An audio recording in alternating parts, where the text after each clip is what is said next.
Şundan görse bulup da. İkinci mesele. Bizim kança jaranımız var. Migrantlar Rusya'da, именно Rusya'da. Hükümetin okulu aytıp koysun.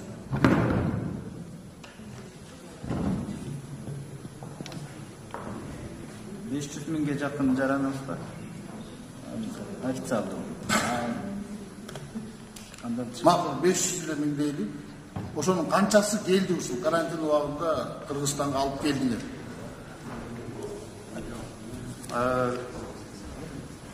Именно Rusya'dan. Rusya'dan 56.065 adam uçup geçken. 1 Mart'tan 11 mayına çeyin. 268 reis Manas aeroportunda жасалды. Manas aeroportu, Oş aeroportu 163 reis. Bir sanap görgülü. 10% nap gelip bizine. Kalgan 90% ne olur?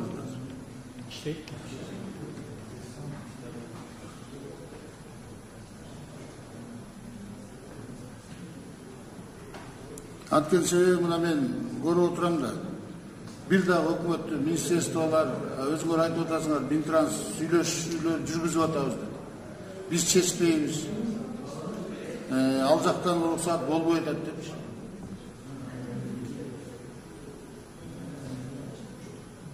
Hükümetin ökülü керек эле да ма.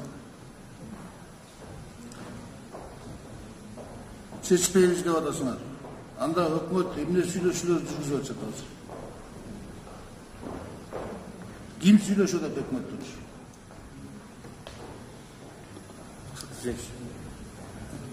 Ökülü çıkıp gitti. Республикалык штабтын деңгээлинде тапшырма МИДтерге берилип, МИДтер механизм МИД аркылуу сүйлөшмөлөр жүрүп атат.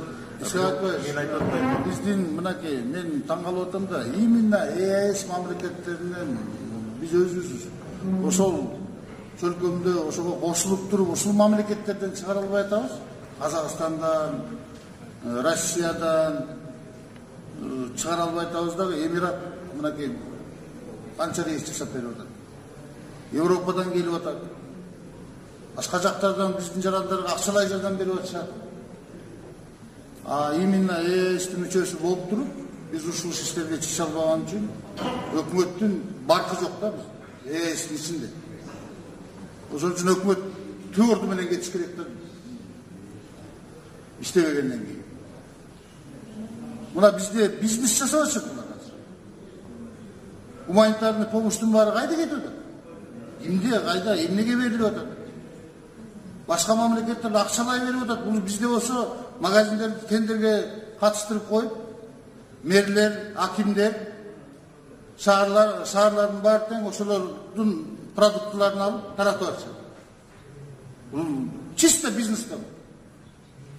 Тендерди, гуманитарный помощь бериш үчүн тендер өткөзүп, ошол жерден продукт алып атат. Айнын үчүн ошол жерге 800 сомдон, 500 сомдон, 600 сомдон эле карточкалары бар мынакей азыр. Баардык жерге пенсионерлердин баарына карточка беребиз. Банковский карточкалары бар. Ошолорго которуп беришпейт. Мына өкмөттүн иштебеген ушундан да. Жалаң бизнес жасап атышат азыр. Гуманитарный помощьтан. Аны ошондуктан мен айтат элем. Өкмөттүн өкүлү, сиздерди эгерде Россия менен, Казакстан менен сүйлөшө албасаңар, анда кетишиңер керек. Баарыңар. ЕАЭСтин мүчөсү болуп эмне отурабыз анда биз? Азыркы жанагы биздин таможня жагын караган, башка жактарын караган, биздин ЕАЭСтин мүчөсүн тиги отурган биздин жарандарыбыз эмне деген зарплаттарды алып отурушат? Алар эмне менен занимается? Жаңгыз начальник штаб Вороновго шылтап коюп, баарыңар отурасыңар өкмөт. Ошол чечиш керек, ошол сүйлөшүш керек, ошол кылыш керек. Ана МИДке түртүп салдык. Азыр мынакей Новосибирскиде кече түнүн чөзүндө чалып атат. Силер депутаттар эмне кылып отурасыңар, көтөрбөйсүңөр бул иштерди деп. Бизге мына депутаттарга сөз тийип атат да. Силердин иштебей аткандар менен алардын түшүнбөй атышат да. Именно депутаттарды жогорку кеңешти силер ортого таштап коюп, Өзүңөр иштебей отурасыңар. Жооп бербейсиңер ошол мигранттарга. Акчалар кайда кетип атат десек, сайттан карагыла дейсиңер. Чыккыла, айткыла, момчосо бердик Новосибирскиге. Момча акча берип бош жерде жатып атышат, тамак жеп атышат. Айткыла, Москвада момча адамга жардам берип атабыз, момча миллион сом акча кетти деп. Эмче бул нерселерди айтпайсыңар? Митинге түртүп койгонсуңар, элчилер, бакчылар ошол жерден тытынып түшөт. Мына Санкт-Петербургда ошол жердеги диаспора чогулуп алып, элди багып атышат бакчылар. Диаспора 250 кишини багып атат. Айлабыз кетип калды дейт, өзү чөнтөгүбүздөн акчабызды чыгарып атабыз дейт. Өкмөтүбүз кайда? Мамлекетибиз кайда? Биз эгер чрезвычайный положение койгондон кийин өкмөт багыш керек ошол нерсени. Адамдардын баары караш керек. Мында буга чейин айтып эле керек. Бирок мен түз эле айтайын. Өкмөт кетти. Иштей алган жоксуңарбы 2 айдын ичинде? Бизнес жасап отурдуңар. Азыр отчеттуңар менен келесиңер, баарын ыйраттык деп дагы. Анан ар бир депутатка чыгып алып, угар бергенсиңер. Колдоп берген өкмөттү. Ошон үчүн Исак Айтбаев, могу мигранттар боюнча гуманитардык помощь боюнча маселени кабыргасынан коюш керек. Кыргызстандын мына канча компаниябыз бар, айтып болбойчу? Гражданская авиация. Канча компания бар? 5 авиакомпания. 5 авиакомпания. Алар кайда азыр? Эмне үчүн алар учуп барып алып келбейт? Анда бар да. Жок, буга чейин кана бар. Россия жабыкты. Россия запрет берген. Эмне үчүн ошол самолет менен мына биздин самолетторубуз, авиакомпанияларыбыз турат. Авиакомпанияларыбыз турат. Россия жабык болуп атат, алар уруксат бербей атат деп Исак Айтбаев айткандай өкмөткө чыгып алып туруп айтпайсыңар сиздер. Максат сенчи туура көрсөңүз мына атайын Азиз Маматовичти чакырдык ушул маселе боюнчачы. Азиз Маматович, мындай ашыкча сөзү жок эле так кесе эле айтып коюңузчу. Мына биздин эң көйгөйлүү маселе, биздин комитетке эң көп ушул нааразычылык, кайрылуулар биздин мекендештерибизден келип түшүп атканына биз аткаруу бийлиги эмеспиз да, Азизбек Маматович. Биз колубуздан келген жумушубузду жасап, сиздерге көмөшүп келдик ушул вакытка чейин. Болгону мен билем маалыматты. Мен мына сиз жок болуп калдыңыз, мына Аликбек Жакшапулович менен күнүгө сүйлөшүп атабыз. Билебиз, түпкү маселе каякта экенин. Биздин маселе биздин өкмөттө эмес экенин алар элдер мынтип ойлоп атышат да. Аэрофлот учканга даяр, биздин өкмөт эле кабыл албай атат. Кондурбай атат самолетту деген түшүнүктү калтыранып калган. Ошол биздин 700 миң, 500 миң деп тура эмес айттыңыз азыр өкмөттөн. 700 миңден ашык азыр биздин мигранттар Россияда.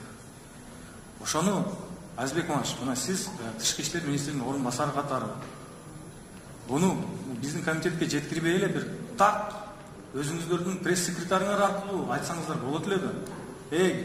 Кеп бизде эмес, биз даярбыз. Учагыбызды жайып, керек болсо мына 5-6 компаниябыздын акчасын төлөп, самолеттор жөнөткөнгө даярбыз.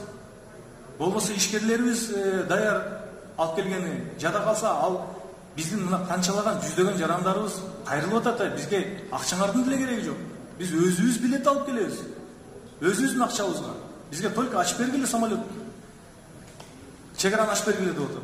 Ошол боюнча эмнеге так азыр эми келип 1 саат калып болду азыр.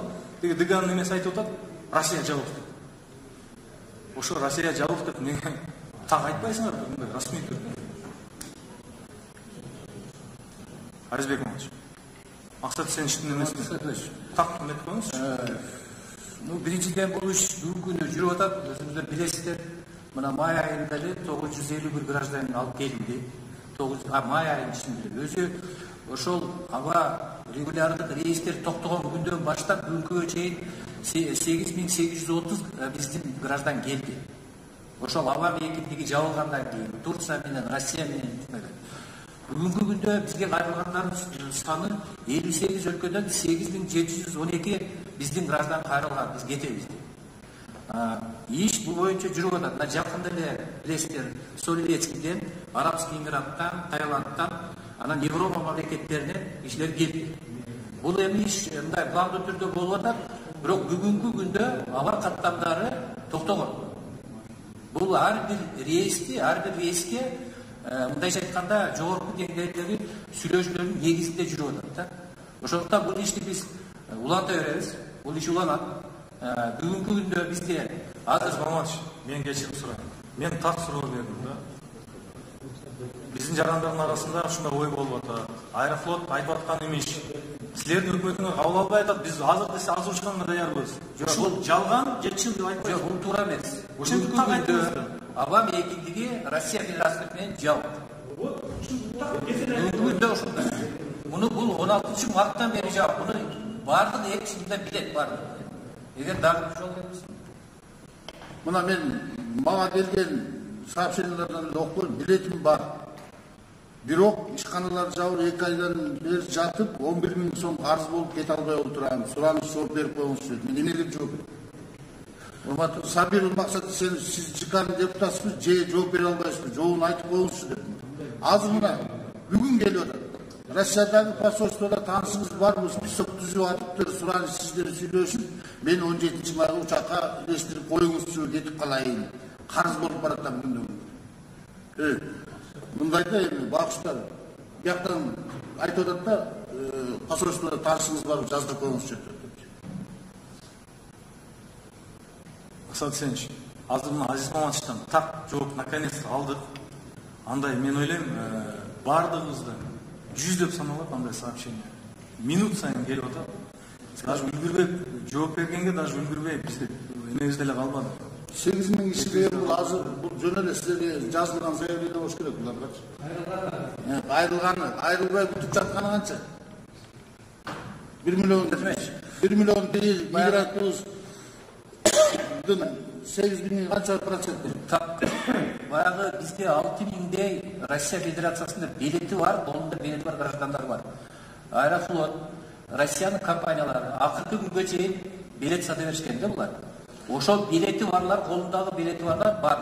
Андай проблема бар. Эми алар эгер авам эркиндиги ачыла турган болсо, мүмкүнчүлүк болсо, биринчи кезекте ошол учуп келет. Жок, ЕАЭС мамлекетиндебиз. Биз ЕАЭСтин мүчөсүбүз, туурабы? Эмне үчүн ушул маселени чече албай атасыңар деп мен ошол суроо берип атам. Эмне үчүн ЕАЭСтин ичинде туруп, Казакстан менен Россия менен сүйлөшө албай атасыңар? Азыр форс-мажорный ситуация. Бардыгы өзү жөнүндө ойлонуп атат. Себеби азыр вирус бар, жерде бар. Аракет ойлонгондо дагы ушундай форс-мажорныйда жарандарды сактап калыш үчүн келишимде бар да, келишимде жазылган. Эмне үчүн ал мамлекеттер бизге да жардам бербейт? Анан тиги сүйлөшүүлөр жүрүп атат дейсиңер. Сүйлөшүүлөр эмне? 8 000 киши деген эмне 1 миллион киши? Башка мамлекеттер, Европа мамлекеттер, Эмираттан келип атат деп атасыңар. Көрүп атабыз, Турция жардам берип атат. Россия менен Казакстан айтып атат. Эмне үчүн ал жактан сүйлөшүүлөр жүргүзө албай атасыңар? Ошон үчүн айтып атам, өкмөттүн бардык кадыр баркыңар жок силердин. ЕСтин мүчөсү болгоңар менен ортосунда силердин кадыр баркыңар жок уже кетти. Же болбосо бул маселени эч жагы чечип коймок. Поездубуз жүрөт. Ал жак менен автомобиль менен келсе болот, самолет менен учуп келсе болот, бүт тармактар менен жылса болот, передвижение жасасак болот. Бирок именно ошол жактардан силер мүмкүнчүлүк ала албай отурасыңар. Бул жерде бизнес жасап отурасыңар, гуманитарный помощь таратып ошолордун акчасын жеп. Рахмат, Асад Сенч. Рахмат.